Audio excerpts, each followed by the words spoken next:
Good evening, ladies and gentlemen. My name is Gord McCall. I'm the Artistic and Executive Director of the Lyric Theatre, right here in downtown Swift Current, Saskatchewan. It's my pleasure to welcome you tonight to the second edition of Lyric Digital Stage Write Out Loud, the second presentation for 2021-22. We've gone back online because the COVID cases have increased in our province, and we're hopeful that in a short while they'll diminish and we'll be able to return safely to live programming. So tonight online we have a wonderful author, Miriam Korner from Lac La Ronge in Northern Saskatchewan, a wonderful local musician, Sheyenne Funk from right here in Swift Current, and the whole proceeding will be introduced by Jackie Cameron, a member of the Write Out Loud Committee. Now, we'd like to remind ourselves and our audience that we stand on Treaty 4 territory. We respect and honor the treaties made on all territories, and we acknowledge the harm and mistakes of the past and pledge to move forward in a spirit of collaboration and partnership with Indigenous peoples of all lands. We also stand in unison with all people fighting oppression in this world. Oppression, violence, systemic racism. We stand with Black Lives Matter. We stand with the LGBTQ community. We stand with Indigenous peoples. We stand with anyone suffering oppression. We stand with people of disabilities. And we stand with people of color and anyone else who has experienced oppression and violence and racism abroad or in our own country. I want to add to this that this year we are undertaking a big project, which we'll be announcing very shortly, that is an anti-racism project at the theater. It's going to be digital. It's sponsored by the Canada Council of the Arts, and we're very excited about it. So we'll give you more details as things progress. And you'll be able to see that series next summer when we finish all of the production. Okay, let me now welcome Jackie Cameron, our host for this evening, and ask you to sit back, relax, and enjoy Lyric Digital Stage Write Out Loud number 2 of the 2021-22 season. Enjoy. Hi, I'm Jackie Cameron, a member of the Write Out Loud Committee. I would like to welcome you to our second virtual Write Out Loud program for the 2021-22 series. Our author today is Miriam Körner, and our musician is Sheyenne Funk. Write Out Loud would like to thank the Saskatchewan Writers Guild for supporting Saskatchewan authors, which enable them to share their writing and enable us to become familiar with their work. Miriam Korner was born and grew up in urban Germany, but was always intrigued by the wilderness of the Canadian North and the people who lived there. So she left Germany after completing university. After reaching Canada, Miriam worked on a farm in the Vancouver area. Since she knew it was seasonal work, she put out word that she wanted to become a dog handler and a musher assistant. This is how Miriam came to live in Northern Saskatchewan, where she has received a different kind of education by doing such things as building a small cabin, building a dog sled, and by learning to take care and race sled dogs. Since then, she and her husband Quincy have explored by dog team or canoe various parts of northern Saskatchewan, the Northwest Territories, and Nunavut, either on personal adventures or as wilderness guides. Miriam, Quincy, and their many dogs live at La Ronge, Saskatchewan. When Miriam is traveling and having her adventures, she takes photographs interacts with the people living in the area, and keeps her eyes and ears open for ideas that could become stories. I first read about Miriam in an article in Prairie's North magazine and thought at the time that she would be an interesting author to have it read out loud. She has been recognized nationally and internationally through several awards for her writing and illustrations, including 2 picture book collaborations with Indigenous elders. When the Trees Cackle with Cold, a Cree calendar with Bernice Johnson Laxdale, and When We Had Sled Dogs, the story from the Trapline, which Miriam co-wrote with Ida Tremblay and is based on Tremblay's childhood memories. This book won the Saskatchewan Book Awards, Publishing in Education. Korner has also written young adult books, Yellow Dog in 2017 and Kakavee in 2019. And I'm sorry, Miriam, if I pronounce this word wrong.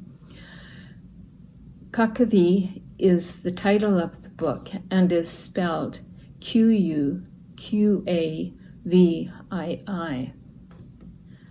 For all of us armchair travelers, Miriam Korner can take us on adventures of living in northern Saskatchewan, exploring the land and meeting the people who live there.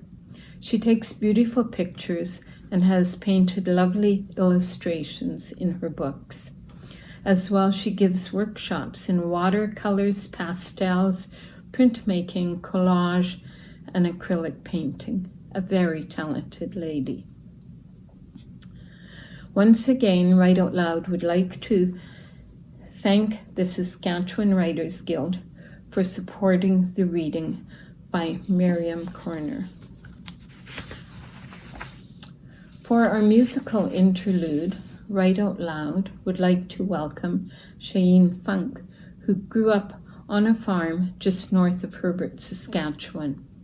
She graduated from high school in 2016 and has since traveled extensively, which always seemed to involve music in one way or another. Cheyenne's first big trip was to the southeastern part of the United States, where she decided to appear on an open mic stage in Nashville, Tennessee, even though she had never appeared on stage before that time. While there, she actually ended up doing 2 open mics and in the process learned what is involved in performing. Since then, she has traveled and done lots of busking and open mics in Australia, Thailand, and different parts of Canada. Recently, Sheyenne has gone back to school to get her Bachelor of Science as well as her Bachelor of Education, so she has limited time to write and perform her songs. We are looking forward to hearing Sheyenne Funk during this Write Out Loud. For now, let's please welcome Miriam Korner. Hello, thank you very much for that nice introduction. I'm very, very sorry I could not be here today. I usually don't like traveling far away from my community, but when I got the invitation to come to the Lyric, I was so excited. I just imagined this wonderful evening in the theater with musical interlude and having a nice supper and getting to know some of you. So I'm really sorry that couldn't be, but I'm very grateful that I can talk with you today from my home at Mistahi Sahiganak. That's at the shores of Lac La Ronge, and I'm joining you from Treaty 6 territory and the traditional land of the Woodland Cree and the homeland of the Métis. And yeah, I'm gonna read a little bit from my novel Kakavee today for you, and maybe a chapter or 2, and then I'll try to answer some questions that I think that you might have and would ask me if I was there, and you could ask me those questions. So I think I'm gonna just start right at chapter 1. Then I don't have to explain too much what happens at the beginning. Or maybe I just say that one little thing. The main character, the narrator, is Emmylou, 15-year-old Emmylou, and she's moving to Churchill, Manitoba with her single mother, and it's the last place on earth she wants to be until she meets Barnabas, a young Inuk who is training sled dogs for the Arctic quest, and she right away falls in love with one of the dogs. His name is Kakari, and also maybe a little bit with Barnabas. So, but anyways, chapter 1. The train rattles through an increasingly dull landscape of nothing really, not a road, a house, or any sign of human life. Just trees, snow, train tracks. And a telephone line. At least I think that's what it is. The wires are held up by rotting poles leaning low to the ground as if they knew they didn't belong here. I sigh. Kitty looks up from her Via Rail magazine as if my sighing is an invitation to talk, which it isn't. Kitty, by the way, is the person that, through the unavoidable fact that she gave birth to me, is legally entitled to be my mother.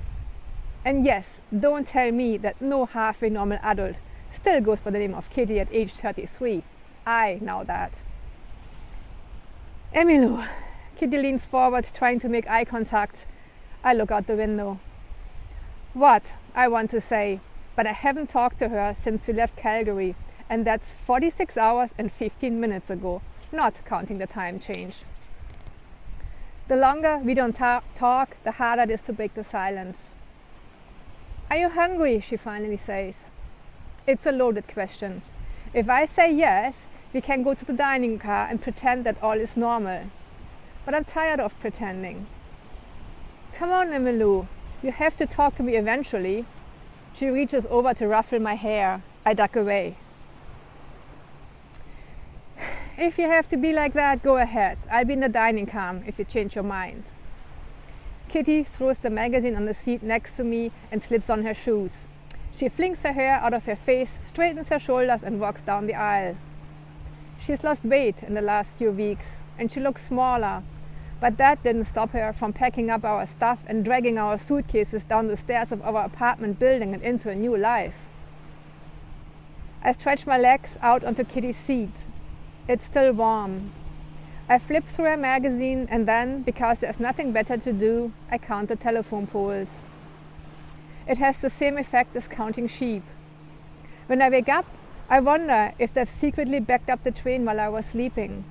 Same muskeg, same patches of snow, same telephone poles. The Muskeg Express. That's what the people here call the train. I am not kidding. There's nothing express about this train. I could ride my bike faster if there was a road to ride a bike on, which there isn't. No road goes in or out of Churchill, just one long, lonely, never-ending train track. I scan the landscape for anything alive. Not even a bird is sitting on the shrubs on the edges of the frozen ponds. Stunted spruce trees huddled together, tiny islands in an ocean of drifting snow. Grey clouds are hanging so low they're almost touching the ground. I imagine myself out there, walking alone in the bog. What if I met a bear, casually walking toward me, while I'm desperately trying to get unstuck from the muck? I turn away from the dreary landscape and catch a movement a few seats ahead of me. A boy's face is reflected in the window. He's about my age, I'd say. I wonder if he too is being dragged to a place where he doesn't want to be. I try to study his face, but it's hard to see in the faint reflection of the glass. His hair is dark, his cheeks are round, but not like a child's. His face has more edge to it. He looks like someone from a different country, maybe... Oh no, I am so stupid. I bet he's Inuit. Inuit? Is that how you say it? He's not the foreign one. I am. That's when reality totally hits in. We are actually going to the Arctic. I never really thought about it that way, because it's still Manitoba after all. But why else would there be polar bears in Churchill? I shift in my seat, trying to get the light just right so I can see the reflection of the boy more clearly. I wonder what he sees when he looks out the window. Does it look different when you grow up here? Does he notice things that I don't see? The boy turns his head. For a split second, our eyes lock and I quickly turn away. Best not to make friends. I know we won't stay for long. It's only 3 days ago since I said goodbye to Maya, but it already feels like years. Drifters, Maya called us, as I tried to cram all my belongings into the 2 worn-out, oversized suitcases. You know what you are? You and your mom? You're drifters, she said. Drifters? I kind of like how it sounds. I stopped packing and let myself flop onto my mattress, picturing myself adrift on the blue ocean, my bed a raft carrying me toward a faraway horizon. Earth to Emmylou, are you listening at all? Maya plopping next to me. Me opening my eyes, blinking. Above me, not the sun, but the glaring fluorescent white of the naked light bulb that illuminated my room for 18 months, 2 weeks and 5 days. A new record. You're going to stay in touch, right? Maya leaning over me. Right. Me wriggling away. I never do. Stay in touch, I mean. Truth is, we're not drifting, we're running. No, not we. Kitty is running. I just don't know from what. Alright, and this is the first chapter, and Emmylou asked a really important question here in the first chapter when she sees a boy, and she asked, I wonder what he sees when he looks out the window. Does it look different when you grow up here, and does he notice things that I don't see? And I think that's a question that I always wonder about. As you hear my accent, I'm originally from Germany. I came here 19 years ago to Canada, and I'm living in a northern indigenous community. And so it was almost like coming here and feeling like a child, learning all over again, you know, about the land, the plants, the animals, the seasons. You know, there was just so much that I didn't know, or that I didn't even know what I didn't know. You know, many years later, there's still things that are around me, plants are around me that I don't know. So, and I'm still learning the way of seeing the land as the people are learning, as the people here now, how to see the land. And I wish I could be here now, and I would just click on my slide projector and show you some images of kind of what inspired the story and the search of, you know, reaching out to indigenous peoples across the country and learning more about life on this land. And I maybe should mention, the first thing I should mention is that I have sled dogs. Maybe you hear them howl once in a while here in the background. And with those dogs, I've traveled all over Northern Saskatchewan. And in my first book, Yellow Dog, I write about, you know, the trap lines. Well, it's not about the trap lines, but the history of Northern Saskatchewan and traveling by dog team in Northern Saskatchewan along the old trapline trails is a big part of the novel. And then eventually from here I always began to venture further and further north, and I eventually ended up competing in a race called the Hudson Bay Quest in Aviat Nunavut, and it goes from Churchill, Manitoba to Aviat Nunavut, and vice versa on different years. And so that was my first visit to the Arctic. It was a 400-kilometer race along the coast of Hudson Bay, and I raced with some of the finest Inuit mushers, and I'm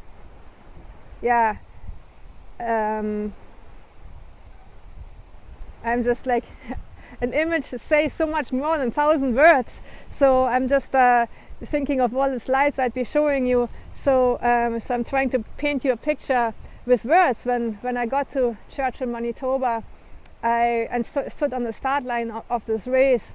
The people, the Inuit mushers next to me, they were all clad in caribou clothing, and they were running kamatiks with fan hitches, and there was just such an ease they had with the dogs that and with the land that I right away felt like a fish out of water. I just knew I was out of place, and I think, you know, looking out over the start line, there was a sled, I think, with a bloody polar bear still laying in it, and I just had this incredible fear of going out on this very hostile land. The Churchill River was full of jumble ice, you know, it's almost like a small mountain range that we had to cross. And yeah, I just remember this incredible feeling of being terrified. And then Masha in that first race just took off, and then they were gone. And I didn't see them, just the glimpses of them during the race. And they all knew there was a bad storm coming, and they'd all managed to get to the halfway checkpoint before that bad storm hit. And my husband and I, who were in the race, didn't. So at that time I just wanted out. But my satellite phone wasn't working. None of the satellite phones were working.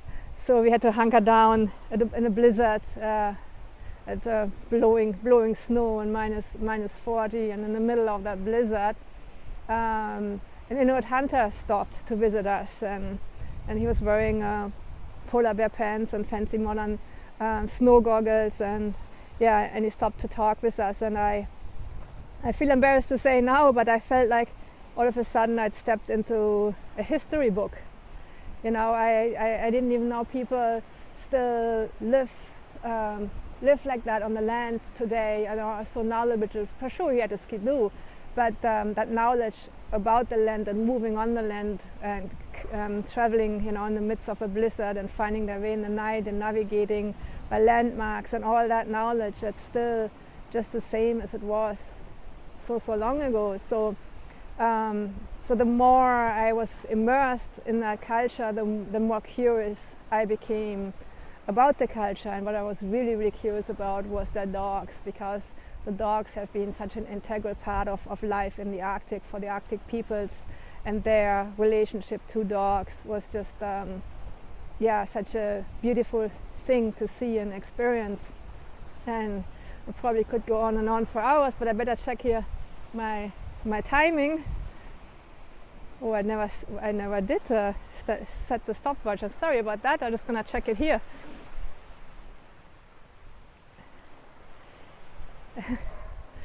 Yes, so looks like it's time for a little break. So after the break, I will read you another chapter and maybe talk a little bit more about my experiences in the Arctic and what inspired the writing of the books, and most certainly the challenges that came with writing the book.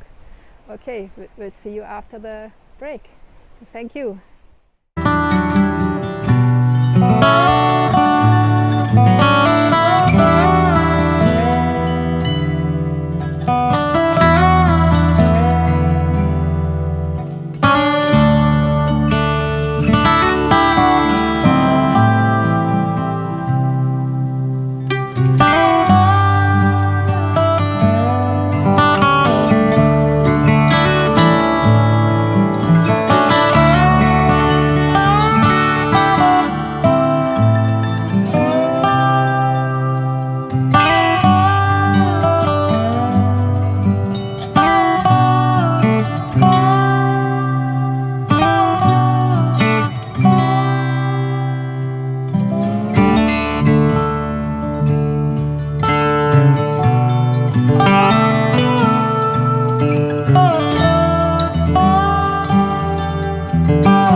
everyone, my name is Cheyenne. I just want to give you guys a heads up right now. In front of a live audience, I usually feel pretty comfortable, but in front of a camera, I am the most awkward person in the whole world. I sometimes do some modeling for my sister's clothing brand, and you can just ask her, like 75% of the time when we go out to do a photo shoot is just her complaining about how awkward I am and wondering how it's possible for me to be so awkward in front of a camera. So here we are. But I'm really excited to be opening for Right Out Loud. I was super honored when Trish asked me to do it, so I'm really excited about that.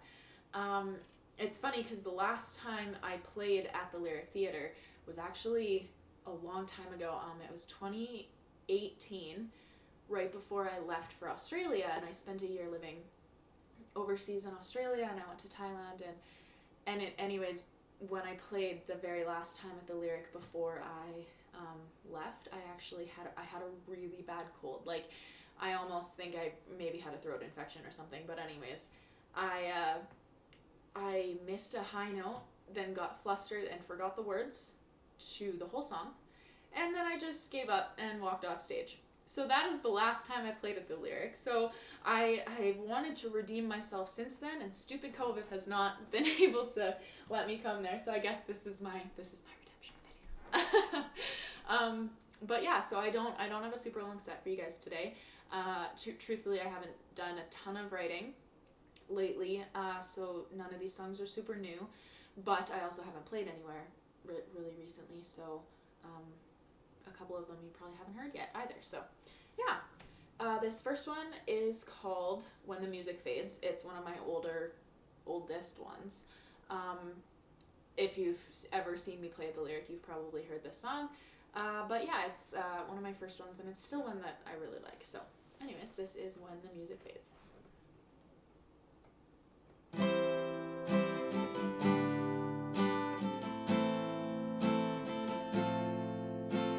Summer of 15, I'm 17, wow. Freedom shining in my blue eyes bright. A rebel at heart, but still a child. When you walked in and stole my night.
Awesome. So that is song number 1. The next song I have to play for you guys, I actually wrote when I was living in Australia, or I started it when I was living in Australia. So this song is actually about the same guy that the first song is about. And it's funny because when I look back on the process of writing this song, I think me writing this song was sort of my realization that whole situation, I mean, we were just a mess on and off and whatever for years, and I'm not going to say too much about it, but I think when I started writing this song, I realized that this was my realization that it needed to be done. Like, I needed to stop going back to that situation. And so I started it when I was in Australia. And then I went to Thailand, or maybe I started it when I was in Thailand. I don't remember. But anyways, I came back. And that summer, I actually got back together with him because, I'm an idiot. And anyways, so I never really touched it again. Like, I didn't finish it. I just sort of, whatever. And then that fall rolled around and once again it ended and whatever. And then I finished it. And I remember like the moment it hit me of like, oh, like this is it. This is done. This is it. And I sat down and I finished the song. So yeah, here is this one. I don't think I've ever done this one in public, so it's not super new, but you might not have heard it before, so that's fun.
You know just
So I only have one more song for you guys today. It's another one that I wrote in Australia. I actually did a lot of writing when I was in Australia. I met a really good friend of mine named Pete, and he was very into music, and so he just sort of like, I don't know, pushed me into it more, I guess, and whenever I was spending a lot of time with him, I'd find that I'd get by myself, and then I'd be like, I just want to write. So I wrote a lot of songs in Australia, or, you know, I finished these two or wrote these two, whatever. I started a lot of songs. These are the two that sort of came out finished. Anyways, I also did a lot of busking in Australia, and that was really fun. I busked I lived in a place called Townsville, if anybody's ever heard of it, and I would go out and busk on the weekends at night, like right in front of the bars, so all the drunk people would come and give me their cash. And I remember one time it was so funny because this guy who was probably around my age was very clearly quite inebriated, and he came up to me after I had just finished a song, and he looked at me and he said, "You're an angel," and handed me a $50 bill. And so of course I said, "Yes, I am. Yeah." And I took his 50, and then his friends came back later and were a little peeved that I had taken it from him. And I said, you know, I didn't take it out of his pocket. He gave it to me, and now it's mine. But anyway, this last one I have for you. Oh, where do I capo this one? This last one I have for you, I wrote actually about my great auntie Vera. She unfortunately passed away while I was in Australia. And she was just a really amazing role model to me. She was insane. And in the best way, though. She didn't care what anybody thought, and she said whatever she wanted, but she was one of those people that, you know, for a while there, now I'm going back to school and hopefully getting my life together a little bit more, but for a while there, you know, I'd go see her and she'd say, "What are you up to now?" And I'd always have a different answer, right? Now I'm gonna go travel again, or I'm gonna go, you know, and now I'm going back to school, and then I'd change my mind and whatever. And so, but it didn't matter what I said I was doing. She would look at me and say, "What a wonderful idea. That sounds perfect. Good luck. I love that for you." It didn't matter what I decided I was going to do or not do or whatever. She was just there for it. 100% support. So, yeah, I wrote this song about her. Some background information on why she was so crazy is just, she, at one point, when my brother was sick, he was like probably 15, and he was sick, and she felt bad that he was sick, so she asked if she could spoon feed him when he was well into his teens, as well as one time when I was in my preteens, so like, you know, pivotal years, she came up to me in front of a whole group of people and said out loud, very loudly, said, "Are you wearing a bra?" So, yeah, she said crazy things all the time. So this is what I wrote about my Auntie Vera.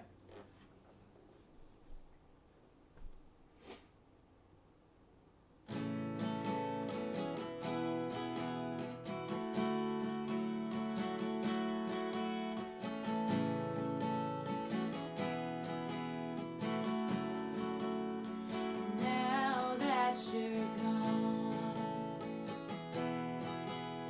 I hope you know the worth you had to the ones that you held close. 'Cause if it weren't for you and your steadfast smile, there are some of us could have never walked our miles. And you were crazy in an unfamiliar way, with a fitful soul and a witful mind. We never knew what you might say. Yeah, you were crazy, and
that is all I have for you guys today. I'm sorry if I rambled on a little bit. Like I said, I'm very awkward in front of the camera, so that, is where the rambling comes from. But I hope you guys liked it, and yeah, thanks so much for asking me to do this. I'm gonna read you another chapter here, and this one here, it's a lot further into the book, and Emmylou has been going out with Barnabas and his grandpa, old Ipili, to train sled dogs, and in this chapter here they're way out on the land with the dogs on a very long training run, and Emmylou and Barnabas start talking. What is Arviat like? I ask. Lots of fun.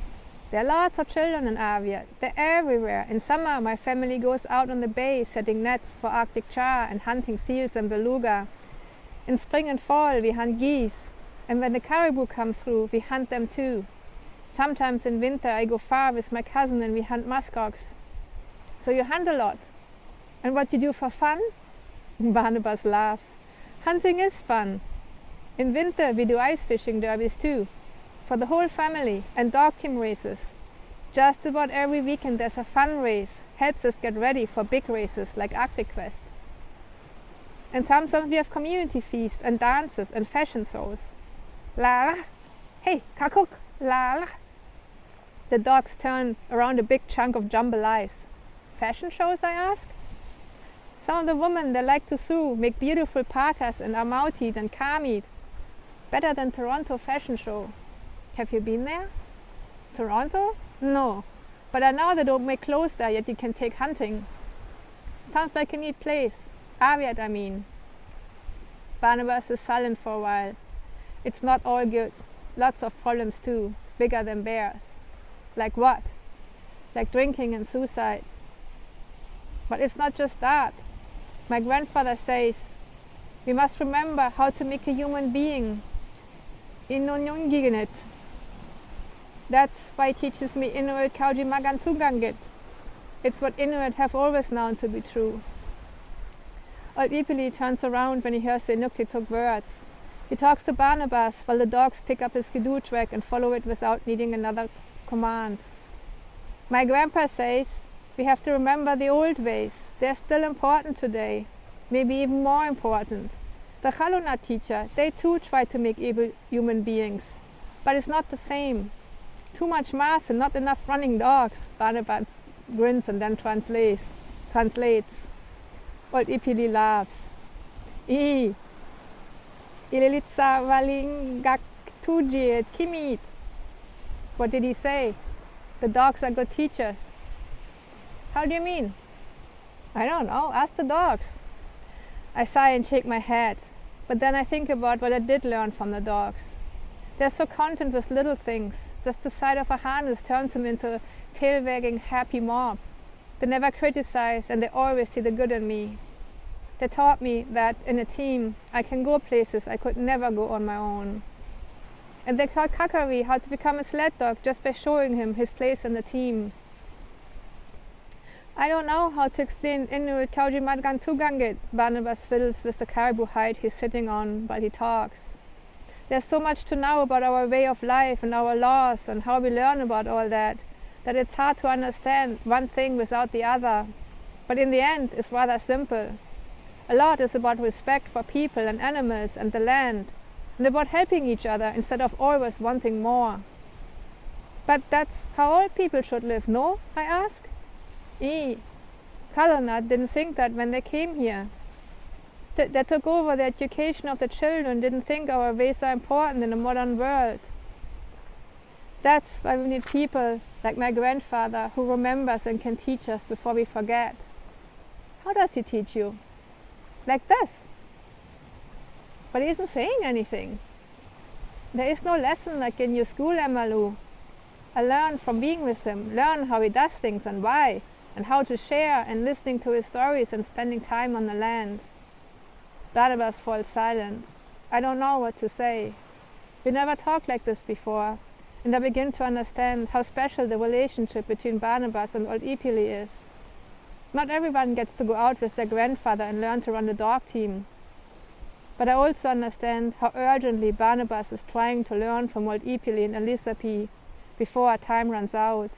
before the old way of life is lost. I wish I could speak Inuktitut and could go to Old Ipili school. This is the end of this chapter here, and yeah, I wish I could speak Inuktitut and go to Old Ipili school. Old Ipili is very much inspired by the late Philip Kigostuniak, and conversations I had with James Tagalik and late Jimmy Makpa. So I was really fortunate to have a lot of great teachers. I traveled to the Arctic 4 times in the Hudson Bay quest, and then we've come back during summertime, or ended up during canoe trips in the Arctic and visited friends, and especially the Tagalik and Baker families. And so it's been such a beautiful way of learning about the land. And when I did go there, I never thought about I was going to write a novel. Like, I was just all taking in these experiences, and I had all these little snippets of stories, and people told me on the trail, and then I started reading about the history and started watching early documentaries and reading lots of primary sources translated from Inuktitut into English, until I had this really vivid picture of what life was like in the past. And of course, still what I know is very, very little, and most likely there's scenes in the book that I got wrong, and people are gonna think, well, we don't do that. That's not how we do things. So it's a little bit a scary undertaking to write a story when you're out of your comfort zone, and about characters that are immersed in a world that you know very little about. So the book is written out of Emilou's perspective, and which is very much the perspective of an outsider. She's suddenly immersed in a different culture than her own, and the same way I was immersed in a very different culture. But I think what this does, like all these first-time experiences, I think they're really, really important experiences, because they make us look back in a very different way on our own culture. And you'll find that when you read more and more about Emmylou, she learns a little bit more about the dark side of Canada's history, the colonization that's still ongoing, and but also about the resilience and the beauty of Indigenous peoples that have endured through their relationship with land, especially. So it's always a little scary because there's so many people, so many writers that have lied about their identity, and have appropriated Indigenous content, so that many times I was just wishing I just want to write a novel with no Indigenous characters at all in it. But that's not me. That's not who I am, and that's not my experiences and my world. Like, I'm shaped through the dialogue that I'm having with Indigenous peoples in my community or in the Arctic, and especially those that I meet out on the land when we're out there with the dogs or out there with the canoe. And so I wanted to capture that, and I wanted to capture Emmylou's questions that she has, Emmylou's wondering about the one main question that I have, and eventually Emmylou inherited from me, is what would Canada have been like if the Europeans who came here had adapted to the customs of this land, rather than trying to destroy the culture and take away the children and the land. And so there's a bit of grief and sadness that I feel because what brought me to Canada, I think it's a longing of connecting to the land and a deeper connection with the natural world, and that very connection the Europeans that came here tried to destroy. And so yeah, so there's always that imagining what life would have been like pre-colonization, and also what life could have been like, if indigenous laws are the laws that Canada is run by. Canada is an indigenous country, so I always feel that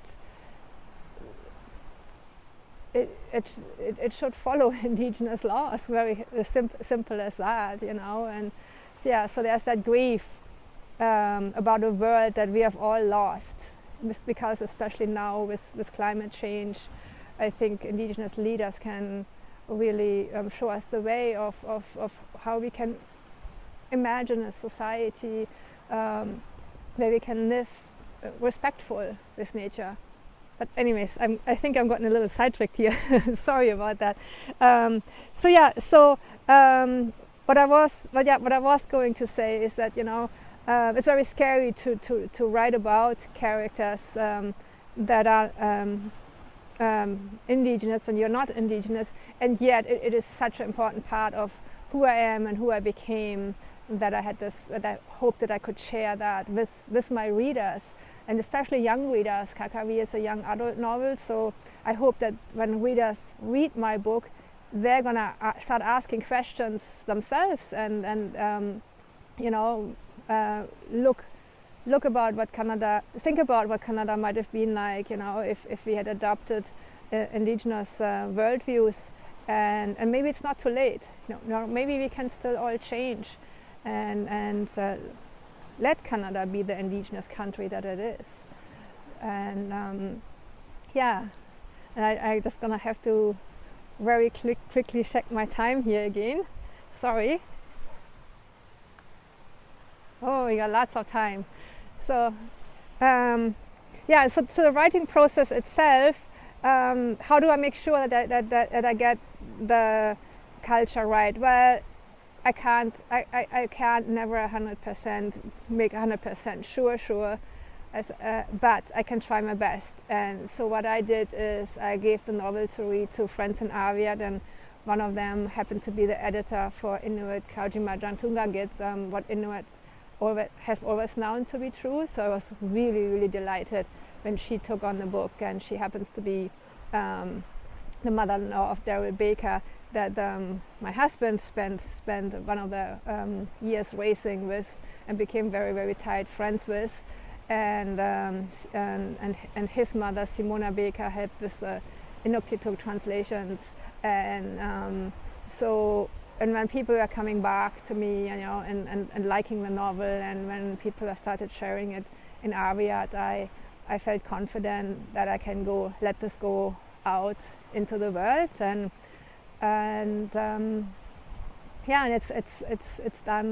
it's done real good. Like, it just recently won a Saskatchewan Book Award. I was really happy to see that, because there's always a bit of mistrust about writers that are non-indigenous, that have indigenous characters in their novels, and rightly so. I mean, we've gotten it wrong so many times, and we can't afford to get it any more wrong. But winning an award like that, one of the judges on the team was an indigenous writer himself. Gives the book a bit of exposure, and also a bit of a relief to me that the story is not written for just people in the north. It's also people that read the book that have never been to Aviat, that are liking the stories and the experiences that I brought back from racing on along the coast of Hudson Bay. So yeah, I'd really like to engage in conversation with you, because I'm always learning so much from questions that people ask, and I really enjoyed delving deep into this topic. I'm very sorry I can't do this today, but I'm really, really grateful to Terry and the Write Out Loud Committee and the Saskatchewan Writers Guild and the Lyric, that I could be at least online here today, and I apologize for all the background noises. The lake is pretty noisy here today. I've tried to do this recording so many times. and it's getting, the sun is setting here already, and the lake is calming a little. Yeah, and I hope when you're listening to this recording, I could bring a little bit of my world into your living rooms, and thank you very much for having me. I could say bye.